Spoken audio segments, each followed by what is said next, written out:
Bharatiya Janata party દ્વારા છેલ્લા 18 વર્ષથી ગુજરાતની અંદર એક પણ મહાનગરપાલિકામાં આયોજન થતું નહોતું.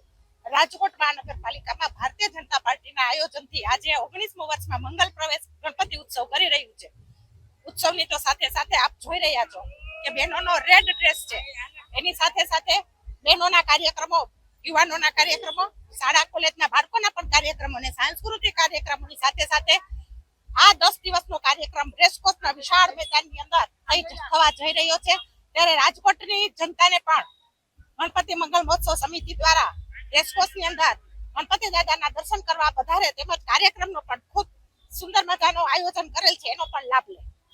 ભારતીય જનતા પાર્ટી રાજકોટ મહાનગર દ્વારા સતત 18મે વર્ષે ગણપતિ મંગલ મહોત્સવનું આયોજન કરવામાં આવેલું છે. આપ સૌ જોઈ રહ્યા છો, દાદાને શોભાયાત્રા દ્વારા દાદાને વધાવી અને દાદાનું આગમન થયું છે અને અમે રેસકોર્સ ગ્રાઉન્ડ ખાતે દાદાની પ્રતિષ્ઠા કરી અને ત્યાં અમે આ કાર્યક્રમની પૂજા વંદના કરી કાર્યક્રમ ખુલ્લો મૂકીશું.